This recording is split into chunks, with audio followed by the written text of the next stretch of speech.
وہ بات پر پتہ چلا کہ اس نے اوپر آگ لگائی تھی. قربان جائے مولا روم تھے جن کو معرفت الہی اتنی حاصل تھی کہ جب مولانا کہلواتے تھے کوئی پوچھتا نہ تھا.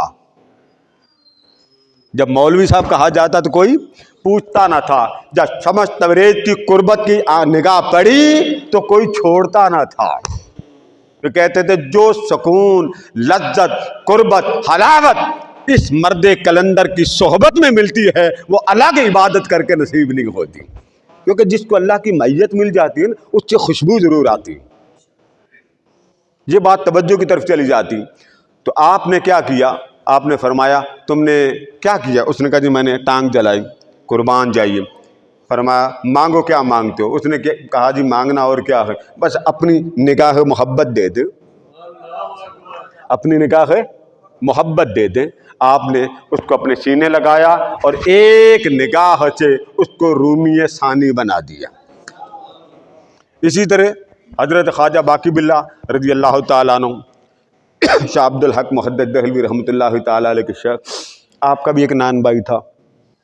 اب میں توجہ کی بات کر رہا ہوں. 3 دن غار ثور میں رہے، ٹھیک ہے، اور 3 دن حضور کا جلوہ تکا. ایک تکنے والا تھا، دوسرا تکانے والا تھا. اب ذرا اس بات کو سمجھانا. اب 3 دن کرتے کیا رہے یہ سمجھانی ہے بات.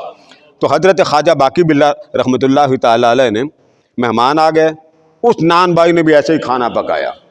تھا وہ سادہ سا، کیا اس نے ورد وظیفے تلے کاٹنے تھے. تو صبح آپ نے پوچھا بھی رات کو گھر میں تو سامان آگ جلانے کا تو تھا نہیں، کھانا کہاں سے پکایا؟ اس نے کہا جی میں نے ایسے پکایا. تو آپ نے اس کو بلا کر پوچھا بتا کیا مانگتا ہے؟ پہلے پیار سے چھیڑا. وہ سیدھا سا تھا، روٹیاں پکاتا تھا. اس نے کیا مانگنا تھا؟ اس نے کہا سائیں اپنے ورگا کر دو. کیا کہا؟ بولیے نا، اونچا بولیے، لیکن مائک آپ کے لیے لگایا نا. تو میں کتنا بول بول کے بلاتا ہوں.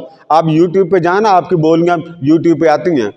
تو کیا کہا جی کہ مجھے اپنے ورگا کر دو. سادہ سا تھا. تو خواجہ باقی باللہ رحمۃ اللہ تعالیٰ علیہ نے سینے لگایا. سینے لگایا. جب فیض دیا نا تو وہ اور باقی باللہ جب حجرے سے باہر نکلے تو لکھنے والے لکھتے ہیں کہ پتہ نہیں چلتا تھا کہ خواجہ باقی باللہ کون ہے اور نان بائی کون. اس طرح فیض ملا. اب وہ فیض تو ملا تھا بغیر محنت کے، بغیر توجہ کے، بغیر سلوک میں چلنے کے. تو نان بھائی 3 دن زندہ رہا، برداشت نہ کر سکا. بھائی ٹوکرا تو اٹھا لیا، اب اس اٹھا کے چلنا وہ بھی تو ایک بڑا جان جوکھوں کا کام ہے. اور خواجہ اس کی قبر بھی وہیں پہ ہے. اب اس بات کو ذرا سامنے رکھ لیں. ایک توجہ مولا روم نے لگائی، ایک توجہ خواجہ باقی باللہ نے لگائی. عام بندہ تھا فرشی، ایک نگاہ توجہ ملنے کی دیر تھی، وہ بندہ فرشی نہ رہا، عرشی بن گیا. بات سمجھ میں آ گئی؟ وہ توجہ کتنے لمحے کی تھی ذرا بولیے؟ 5 گھنٹے کی تھی، 10 گھنٹے کی تھی، 1 رات کی تھی؟ ایک لمحے کی توجہ نے اس بندے کو فرش سے اٹھا کر عرشی بنا دیا. اب آ جائیں ذرا غار ثور کی توجہ بھی دیکھ لیں.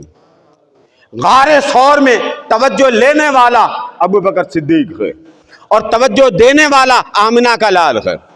اب بتائیے وہ توجہ جو خواجہ باقی باللہ نے دی ایک لمحے کی توجہ تھی، وہ توجہ جو مولا روم نے دی ایک لمحے کی توجہ تھی. اگر آپ کا فہم، ادراک، شعور اس سطح تک پہنچ چکا ہے کہ ایک لمحے کی توجہ نے اگر کسی عام فرد بشر کو فرش سے اٹھا کر عرش پر کھڑا کر دیا اور ایک عام بندے کو خاص معیت عطا کر دی، ایک لمحے کی توجہ ولی کسی پر کرے تو اس کو عام نہیں رہنے دیتا. اور وہ توجہ جو مصطفیٰ نے ابو بکر پر کی ہوگی اس وقت فرشی کا عرش پر پہنچنے کا عالم کیا ہوتا ہوگا.